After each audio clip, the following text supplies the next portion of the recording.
Welcome back to Your 1230, the only podcast where our guests tell their story with the help of 12 questions in just 30 minutes. I'm your host, Mike Salitro, and today we are thrilled to be joined by Braith Bamkin. Braith Bamkin is a business owner, author, and speaker who has supported over 2,200 plus entrepreneurs in multiple industries by merging corporate and small business know-how. His talks, centered on purpose, intention, and connection, are engaging and down to earth. With a background in leadership, marketing, and business development, Braith provides practical strategies with a focus on people. Braith, welcome. We are really excited to be speaking with you. Oh, mate, it is so good to be here. I've been looking forward to it. I really like your show. I love the format of your show. It's unique. And I really appreciate you inviting me on to talk to your fabulous audience. Of course, and thank you for saying that. That is wonderful to hear, and we are very excited to be speaking with you. Hit the subscribe button, listeners. Hit the subscribe button. Appreciate that. I want to start in the middle of that bio. Talk centered on purpose, intention, and connection. We talked about that briefly when we initially spoke, but I love how you can use it as your anchor. What can you tell us about that, and how did you get there to have that be the center of your talks? Yeah. Well, look, we talked about this previously, but I've had a big, long entrepreneurial journey. I've won some, I've lost some, like every good entrepreneur. But hopefully you come out more on top than not. And I believe that I have. And one of the things that I've learned is when I work with people who are super, super successful, there's a formula that they seem to put in practice in their life that I'd rather just copy what successful people do than recreate it for myself. Right. And what I've seen is a lot of them have a really clear understanding of the purpose of their business and their life, which old school language is visions. So we used to say, what's the vision of your business? What's the vision you have for your life? So today, I think the word that everyone uses is purposeful. And being really purposeful about what you're doing really drives how you do it, and that brings you to your intention. So what is the intention in your business? And that's the old school way of saying the mission. So the intention of getting through to your purpose, and then finally connection. It's all about your values and what's important to you. And I think when you have all of those three in balance, you really are able to make decisions a lot more easily, because as your audience will know, being an entrepreneur means you're dealing with challenges all the time. These come up all the time. That's just part of being an entrepreneur. But when you have a really solid foundation to base your decisions on, you can make decisions quickly without regret and move forward to the next thing that is effective in your daily life. So I love having that as a foundation to everything that I do. That's a great explanation, and the way you describe it, especially as that foundational piece, it makes a lot of sense, and it helps kind of slot in why we do what we do, who we do it with, and how those things come together. Yeah. When you talk about working with entrepreneurs, is there anything that you see, either personality or background, that seems to be most common, or that you see successful entrepreneurs exhibit, whether through experience or kind of just natural talent? Yeah, great question. For your audience that may not know me, I've been the executive director of BNI in Melbourne for over 10 years. And I started documenting all these things that I saw in really successful people about 4 years ago, because I wanted to hack how I could get there faster. And I have had the opportunity to hang out with a lot of really cool people. And one of the things that I saw, actually, I haven't mentioned this to you, so this isn't actually new, is they don't use the word busy, and they have a presence in their life that opens up possibility. And I've really been noticing this over the last couple of months in a much more aware way, because there's a lot of stuff going on. Australia is a year out of our really hard lockdown. So, it's getting back to business as normal. And some people are using the word busy and they wear it as a badge of honor. Whereas, I actually think it's the opposite. I think when you're a successful business person and you don't use that word, possibility can come to you, because the minute you say, I'm busy, what happens? You kind of like, oh, Mike's too busy to talk to me, therefore I won't come to him with this idea, this suggestion, this opportunity. So entrepreneurs literally shut down possibility when they use that badge of honor, busy, as a shield. And we all know that truly busy people are always open to opportunity. And if you have that tribe foundation that I talked about before, when opportunity comes to you, whether it's on mission for you or not, you use that as a foundation to answer that. If it's not, it's very easy to say, hey, look, great idea, but it's not right for me right now. And you haven't shut that person down. You've just really educated them in a very Pavlovian way that, yes, you can still come to me with opportunity, but this one's not right for me now. You keep saying I'm busy, busy, busy. You keep shutting down people. And what could you possibly have missed in your life? No, I could not agree more. And I'll even go a step further. I think, being busy is just a terrible way to classify what's happening to you, what you're doing, for many reasons. One, it does shut out the idea of adding something else. Mm. Two, most people are going to fill their time, and it's kind of a lazy way to describe it, and people Mm-hmm. don't want to hear it. And then lastly, there's probably a better way to do the things that you're doing. So instead of talking negatively about it, kind of looking at ways to better prioritize is probably a better way to do it. So I 100%. wholeheartedly agree.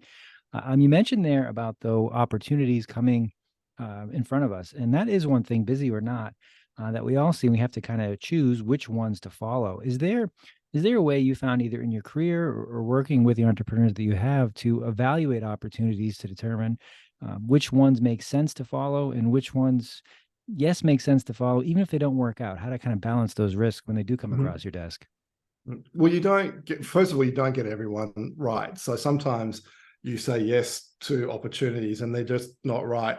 So the key is knowing when to let go. And so if you say yes to something and you're pursuing a path and it isn't right, just let it go when you know, because you can go down a rabbit hole and it can occupy your mind, your time, your energy, and your resources. So being very clear about this is not right for me now is a skill set. But when I come back to my intention and my purpose, it's very easy for me to decide whether or not the opportunity is aligned to what matters to me.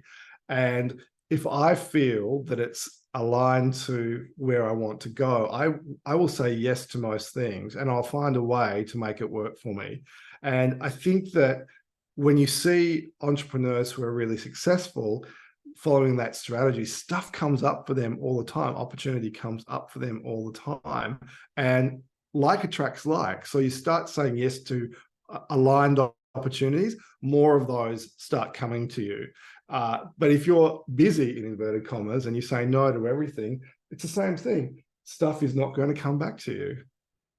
Yeah, exactly. And then I wrote down some notes here because I want to follow up with some excellent points. The ability to let it go once you realize that there was an opportunity that looked good at one point that may no longer be good, may not be what you thought you were saying yes to, or it just may not work out for other reasons, and not kind of falling into that sunk cost. I think that's another thing that really separates Mm. entrepreneurs who go further besides the natural abilities. I'm okay with the amount of time put in. I'm not going to stick with this for the sake of sticking with it, or we have this amount of time, this amount of energy kind of sunk in. So I think that's really important there, the ability to kind of walk away. Um, Working with, 2,200 plus entrepreneurs, you've Mm. seen a lot.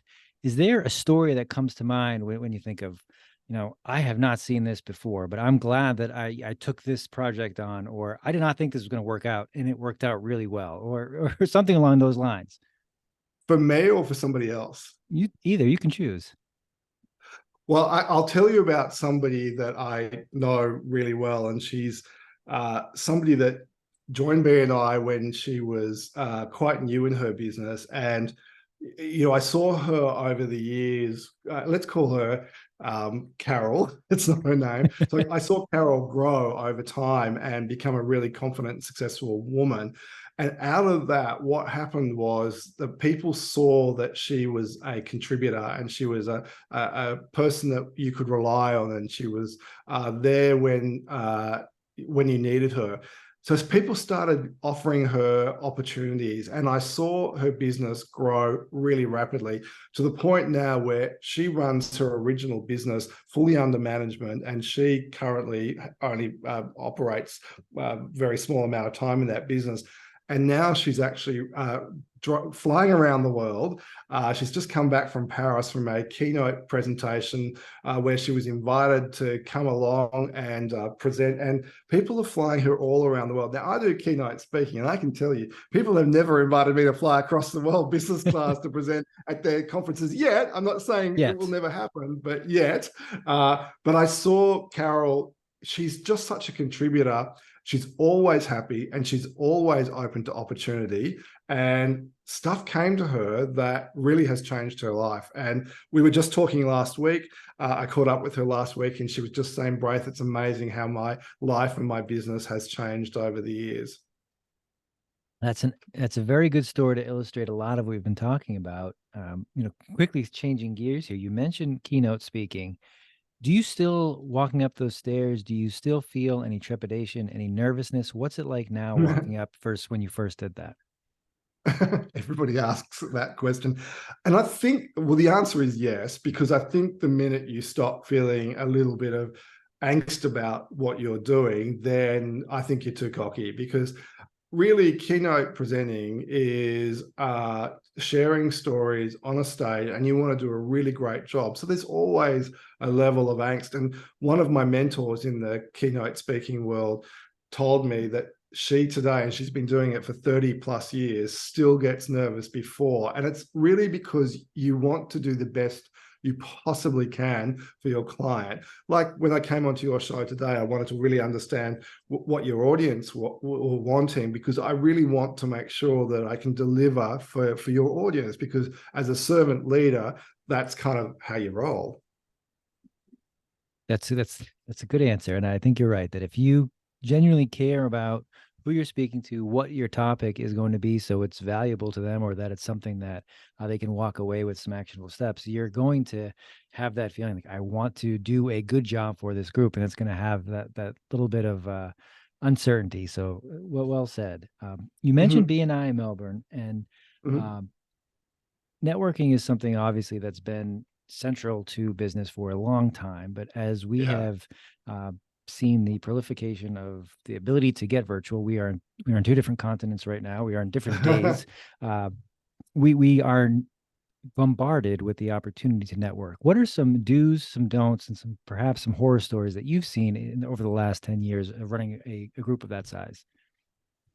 So the number one killer for generating business through referrals is expecting that people are going to give to you before you've demonstrated that you are worthy to receive. And in BNI, we call it givers gain.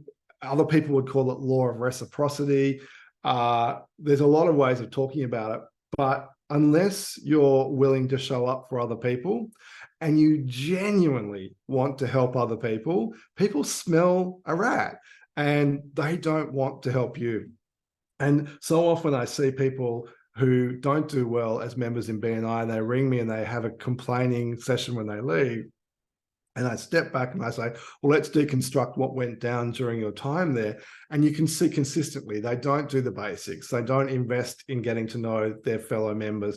They don't show up. They don't turn up on time. It's all the things that we know as leaders are really, really important. And so helping other people first and really wanting to make a difference for other people is the foundation for success in referrals. My very first boss taught me this in the late 80s. I'm that old, in the late 80s. And she said, if you want to succeed in business, you need to learn how to network. And to network really well, you have to care about how the people around you succeed. And that's over 30 years ago. And I remember it like it was yesterday. And I live by that mantra today. And, good things happen to good people. So if you come with that mindset, it might take time, but good things will come to you. You're absolutely right that it is about having the right mindset, the ability to help others genuinely, to see them succeed, to do something that provides a positive outcome for them, or at least puts them in a position to succeed, and then not expecting anything in return. Because Yeah. that if you're doing something solely for I've done this, now you need to do something for me, that is very Yeah. transparent, and Yeah. it's not going to work out. What I wrote down here, and it kind of goes hand in hand with the keynote speaking, is show, don't tell. That you need to Yeah. you need to be there. You need to go through the reps. You need to demonstrate that not only am I here for the right reasons, but when you do make that referral, when you make that introduction, I'm going to do a hell of a job. It's not just I'm showing Yeah. up. I expect you to do this for me. So that's I really like the way you kind of talk through that there. Yeah. Well, thank you.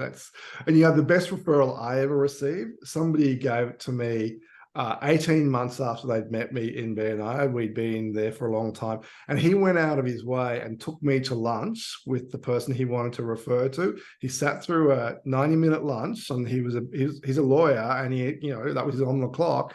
And he invested that time in me because he knew that referral was my dream referral. And he made sure that happened, and he edified me. And to this day, I'm still talking about that story 15 years on. And that man will always be, anytime he calls, I'm picking up, right? That's wonderful. And 18 months can be a long time. So I will ask, you know, sometimes we'll say, well, I don't know what else to say. I want to keep this going, but I'm not sure what the right. I can only check in so many times or ask if I can help out. So over using that example with the year and a half, what advice would you give somebody saying, well, I want to stay in touch with Carol, but I don't have anybody to introduce them. I'm not sure what to ask them. What's a good way for me to stay in touch without being needy or being, please help me Yeah. out here? Yeah, no. So turn that on its head. You're on the right path. But I would sit down with the Carols of the world and say, Carol, help me to work out how I can help you better. How can I help you better? Because I don't know what I can do to help you anymore. And it's incumbent upon Carol to then teach you or teach me how to make it easier for me to introduce her to the people that she wants to be introduced to. So if you don't take responsibility for teaching people about how you want to have introductions in business, or the kind of business that you want, you're not going to get it, right? So you need to take responsibility to teach other people, because they don't know about what you want or how you want it. But often we find that when things aren't flowing, where we've kind of feel like we've reached the end point. But if you simply ask, how can you help me help you more? That is, if you've ever used that question with anyone, it'll change your relationship forever, because immediately you have been elevated in their mind as, oh my goodness, because no one ever asks that question, right? Like that's a really skilled person's networking question. But every time I've said that, and they come back with 10, 20, 30 things, whatever that you could possibly do.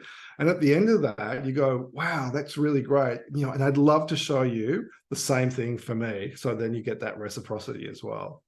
And that is a near perfect question, because one, it can be delivered at any point, and if Mm-hmm. you truly want the answer to it, they will happily tell you, and it puts you in a better Yeah. position for, well, now next time I know what to bring to you, or I know what to look for, and it Yeah. shows again that I have a genuine interest. That's wonderful advice. Thank you, Braith. You also mentioned over 30 years of experience, having multiple decades and being in different working environments. What have you seen that has remained? We talked a lot about what's remained common or constant. What changes have you seen, maybe for the better or the worse, from when you had started in the 80s and 90s, not today? Mm. As we are nearing the third quarter of 20, we're in the third quarter of 23. I know, right? It's crazy to think. Look, I've seen technology come in our lives at a speed that in the 1980s I couldn't have comprehended. And I remember when the first fax machines were being used, it took a minute for those little thermo printers to come out, and we were excited they'd come out the other end of this fax machine, and we would talk about how technology was going to change our lives, and we'd be all sitting on the beach and the machines would be doing the work. But in the 90s, I actually worked in telco. I worked for Nokia when it was really cool, before it sort of disappeared. And it was a really fun time to work for Nokia because, they were the brand. They were the Apple of the 90s and possibly even a bit of the early 2000s. And it was a very exciting time. And then I moved to a telco provider, to Orange 3, which is kind of, I guess, like, I don't know, Sprint or something in America. And we were really fascinated by mobile telecommunications and the opportunities that would come. But what I have seen is that instead of the machines working for us, too often people are working for the machine. And I think that what I would say the most successful entrepreneurs do is they're very intentional about how they use technology. I love technology. I love it. I use tons of it. But it works for me, and I log out. I don't hang in social media for hours on end. I'm intentional when I go in there. I have a purpose. I have a job to do, and then I log out. I don't ever leave it log on. I have no notifications coming to my phone. I have my phone on silent when I'm working, because if I am having my blocks of time, I'm not being disturbed by anyone, not even my mum, So, although maybe mum might be the exception, but you really have to be very intentional about the way you use it. And I think today people are using technology and creating a level of anxiety in their lives that is unnecessary, because I think particularly younger people under the age of 35 have grown up in an era where tech is just part of their life, and the internet's part of their life. They don't know life before it. But you have to control it, because otherwise it can control you. And technology is a business tool. It is not the business. So when I see really successful people being very intentional about the way they use technology, it's amazing. In fact, I read a really interesting article recently about a young man who spent a day. He won a prize to spend a day with one of Australia's wealthiest billionaires, and he's a mining magnate, and he spent 24 hours with this guy, and he flew on his private jet. He went to meetings, and it was kind of like a mirroring, mentoring kind of thing. And this guy's name's Clive Palmer, and he noticed that Clive did not use the phone himself. People handed him a phone when he needed to talk. People handed him a laptop when he needed to use a laptop. Now, all of us don't have people handing us stuff, but I think the principle was really interesting. He said Clive would spend more time thinking about solutions than using technologies to find answers. So I thought that was really interesting. Two super points there. I'll start with the second one. The spending as much time, if not more, thinking about how we're going to act, or having some sort of preparation or plan, is very undervalued at this point, because we do, just going back to the busy talk, we are always running from task to task, and sometimes doing things without thinking or not thinking it through, and then doing things for the sake of it. So when you have the ability to be, tied at the first point, intentional with what we're doing, that helps with the execution and usually the result. But the intentional piece is what I wanted to bring up there, is that with technology specifically, but pretty much with a lot of what we're doing, if we're intentional with how we use it, as opposed to just letting it overrun the things that we're doing, again, our results, our target, much more likely to be hit. Yeah, 100%. In fact, just before I got on with you, I was using ChatGPT to craft an email that I wanted to write. And, I was in there for 3 or 4 minutes. I crafted the email. I was very clear with the instructions, and then I got out. I could have stayed in there and gone down a rabbit hole and done a whole lot more. But, I know that that's a tool that's serving me. So you've nailed it. You've got to just be very focused on what's important to you. And time out. Great leaders have time out to think. And I've seen that over and over again. Couldn't agree more. Couldn't agree more, Braith. We are coming up on time, so a few quick questions to wrap up here. What is next for you? So I'm that busy conversation. I'm actually writing a book. I've just been putting together the framework for that. So I'm writing that into a book, and I'm creating a keynote for that. So I'm super excited about that, because I've been talking about that a little bit more over the last couple of months, and it's really sparking people's interest. So I'm really a bit excited about that. So watch this space. So there'll be that book coming out hopefully later this year or early next year, and the keynote to go alongside of that. So that's a lot of fun. And of course, you can fly me anywhere in the world to deliver that keynote. Boston is looking good. We'll keep an eye out for both of those. If you do come to Boston, do so. And as we talked about, the nicer seasons weather-wise, that's the time to Yes. be here. Yes. If anyone's listening to this, or if someone's listening to only part of it, what is one thing you hope they get from our conversation tonight? To pause, to take pause in your life, and don't create a whirlwind of busy or crazy around you, because where you invest your energy, the universe notices that. If you're investing it in crazy and whirlwind, that's the state that you will be in. Well said. Well said. And I feel like I have jumped all over the place, but is there anything I didn't ask you tonight that I probably should have? Oh, no, I think you've covered it all, Mike. You've been a great interviewer. I'll take that. And Braith, where can our listeners find you if they want to learn more or to keep up on your book or your next keynote? Cool, thank you. So my website, braithbamkin.com, has buckets of free resources and stuff, so they can jump on there, or you can connect with me on LinkedIn. I have a really easy name, so no one else in the world has it. So you can just jump on LinkedIn and find me there. Awesome. So we will post those in the show notes. Braith, thank you for joining us. This has been a blast. Mate, thank you so much.